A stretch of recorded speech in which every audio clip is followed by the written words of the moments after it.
تشکر از همه شنوندگان رادیو جنبش جوان 102.7 کوآپ رادیو ونکوور و نیز از طریق صفحه جنبش جوان روی فیسبوک. سلام میکنم. امروز 14 نوامبر 2011 مهمونی داریم از تورنتو، خانم آویده مطمئنفر که از هنرمندانی است که در 2-3 سال اخیر ما در واقع دنبالشون کردیم و خودشون نقاشی میکنن و در یک برنامه تئاتری هم همین هفته 19 نوامبر دارند شرکت میکنن به عنوان بازیگر و در مورد هم این کار نمایشی ازشون سوال هایی داشتم، هم در رابطه با نقش کلن فعالین خارج از کشور برای کمک مردم داخل از کشور. چون یه مصاحبه‌ای که قبلا کرده بود این بود که مردم خارج از کشور میتونن صدای مردم داخل از کشور باشن و کمکی باشن. خودشون هم همیشه تو مسائل حقوق بشری و اعتراضی مردم ایران فعال بوده و از راه دور به بی صدایی اونها تا حدی که تونسته کمک کرده. خب نمایش این هفته در شهر تورنتو نوامبر 19 شنبه 8 تا 10 شب در مرکز جوانان ارمنی شهر در این مکان نمایش سلام ای هم صدای من هست. روی صفحه فیسبوک میتونید اینو پیدا بکنید، سلام ای هم صدای من، و نوشته که درودی است بر آنان که در مقابل بی‌عدالتی ها ایستاده و برای رسیدن به آزادی عموم از آزادی خود گذشتند. تابلویی از زندگی یک زن نگهبان که آرزوی فردای بهتر برای دختر کوچک خود دارد از یک طرف و داستان 4 زن زندانی که به علل مختلف در بند هستند از طرف دیگر دست به دست میدهند تا امیدی از همصدایی ها برای رسیدن به عدالت و حقوق بشر در دلها زنده کنند. نمایشی همراه با موسیقی، رقص، دیالوگ و داستان سرایی هدیه ماست به آنانی که زیر ابرهای سیاهی که ایران عزیزمان را پوشانده برای دفاع از برابری از جان مایه میگذارند. باشد تا قبول دوستداران هنر و آزادیخواهان بزرگوار شود. سازنده نویسنده این نمایش خانم گلوریا یزدانی هست و الان خانم آویده رو خط دارم و سوالهایی که از خانم آویده مطمئنفر میپرسم هم در مورد مهمی تئاتر در عرصه مبارزه و آگاه رسانی و هم در رابطه با اینکه ما در خارج از کشور به طور کلی چیکار میتونیم بکنیم، آیا کمکی هستیم به مردم داخل از کشور یا خیر.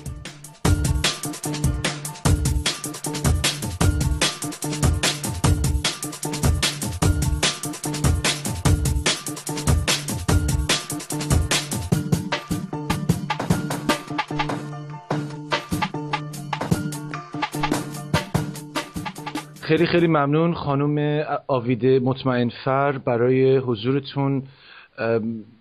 اول از همه تشکر میکنم ازتون برای اینکه در همچین نمایشی دارین شرکت میکنید و آگاه رسانی میکنید برای ما. نمایش رو من یه تیکه کوچیکی که روی فیسبوک هست خوندم به اسم سلام ای هم صدای من. خانم مطمئنفر میتونید به من بگید که نمایش در مورد چی هست؟ نمایش در واقع همونطور که همه میدونیم حقوق بشر در ایران به طور روزمره نقض میشه و بسیاری از مردم تحصیل کرده کشور با توانایی‌های بسیار برای خدمت به کشور همیشه تنها به دلیل اعتقادات خودشون یا با دیدگاه‌های سیاسی خودشون یا به سادگی برای صحبت کردن علیه بی‌عدالتی در زندان هستن و ما خواستیم با این نمایشنامه که به زبان فارسی هستش توسط خانم گلوریا یزدانی نوشته شده و به صحنه آورده شده، در واقع درودی هست به کسانی که در ایران مقابل بی‌عدالتی‌ها ایستادند و برای رسیدن به آزادی عموم از آزادی خودشون گذشتن. داستان نمایش از یک طرف زندگی یک زن نگهبان هست که آرزوی فردای بهتری برای دختر خودش داره و از طرف دیگه داستان زندگی 4 زندانی هست که به علل مختلف در بند هستن و همه اینا دست به دست هم میدن تا امیدی از همصدایی برای رسیدن به عدالت و حقوق بشر باشد. و در واقع این نمایش با موسیقی، رقص و دیالوگ همراه هستش و ما امیدواریم که هجه‌ای باشه برای کسانی که برای دفاع از برابری از جون خودشون مایه میذارن. اون وقت این به صورت نمایش که هست از نظر شما چه کاربردی داره و نسبت به روش‌های دیگه ارائه همین مسائل چرا یه سخنرانی نباشه یا یک مستند نباشه؟ چرا از طریق تئاتر چه فرقی میکنه که این پیام رو برسونه؟ من فکر میکنم که از سرآغاز تمدن تئاتر همیشه به ما کمک کرده تا خودمون رو و رابطمون رو با جهان و دیگران کشف کنیم و درک کنیم. تئاتر همیشه یک نیروی بسیار تاثیرگذار بوده چون چیزی هست که آفریده شده و خود وجودش اون چیزی که در اون هست و نقشی رو که داره تعیین میکنه و در واقع راهی هستش برای بیان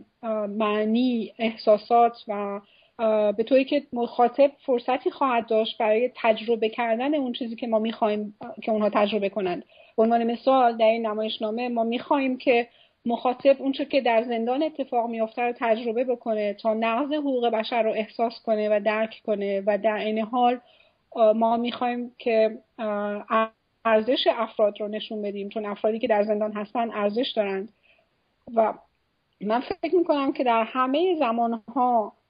تئاتر همیشه بیشتر از هر نوع هنر دیگری در ارتباط با طبیعت و سرنوشت انسان به انسان نزدیک بوده و با این حال فکر میکنم که تجربه بزرگتر از این هم هست. در واقع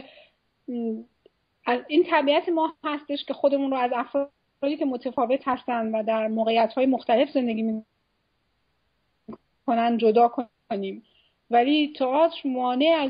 از همگسیختگی میشه. تئاتر به ما اجازه میده تا جهان شخص دیگر رو و در این حال خودمون رو در جهان خودمون تجربه کنیم. به عبارت دیگه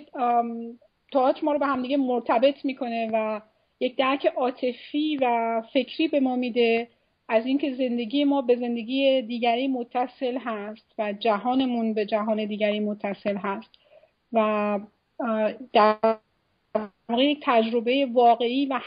حیاتی میسازه تئاتر که هنرهای دیگر نمیتونن بسازن، به این معنی که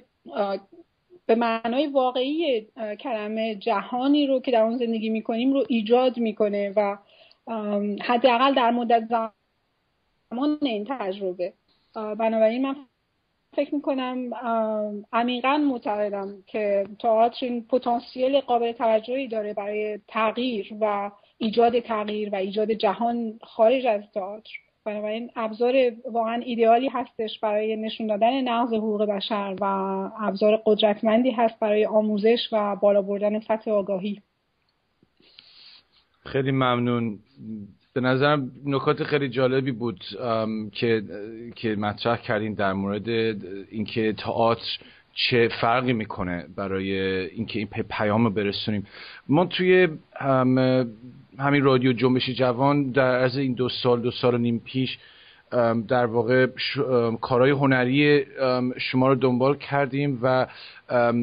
دیدیم که چقدر به مسائل حقوق بشری، به مسائل تغییر در ایران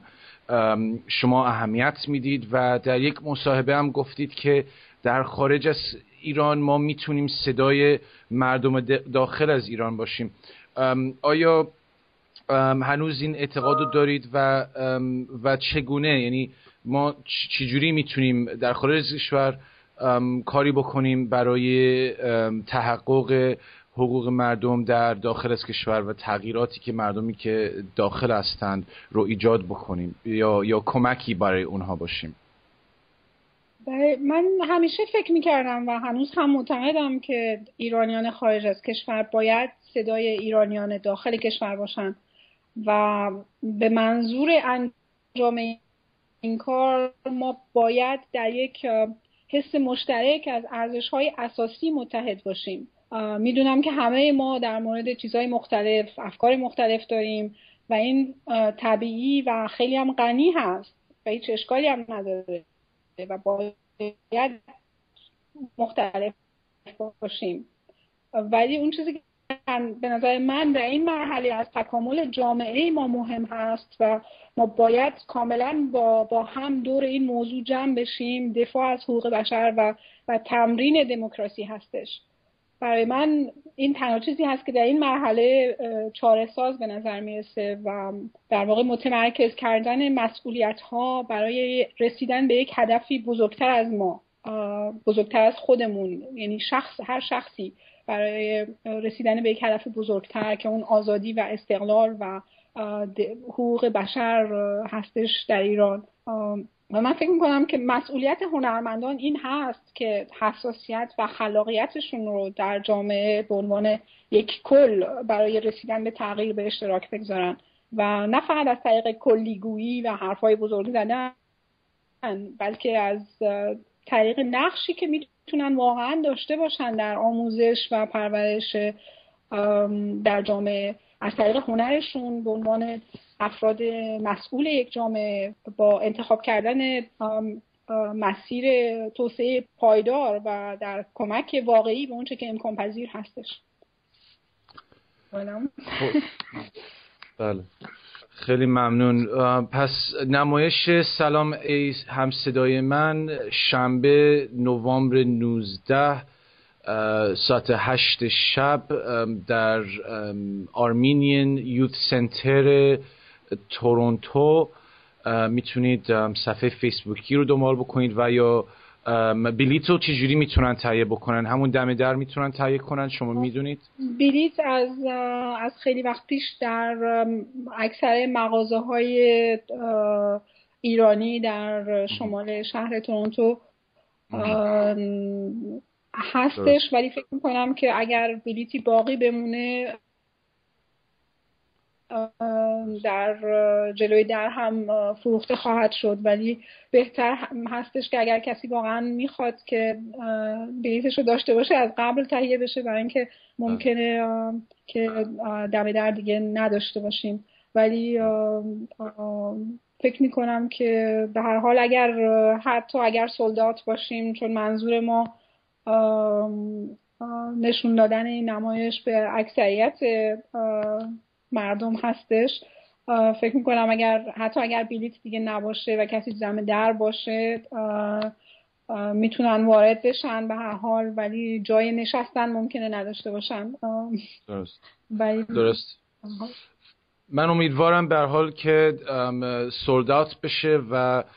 جامعه ایرانی به تئاتر بیشتر روی بیاره، به خاطر اینکه شخصا با شما موافقم که از نظر من تئاتر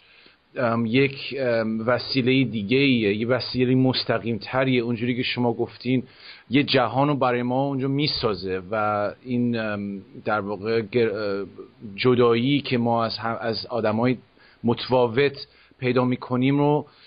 یه جورایی میشکنه و به هر حال ما امیدواریم که خیلی موفق باشه و سولدات بشه برنامه و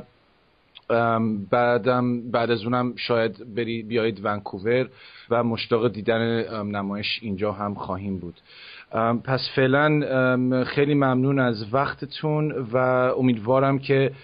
خیلی تجربه خوبی براتون باشه خانم مطمئن. خیلی ممنون از لطف شما و از شنوندگان.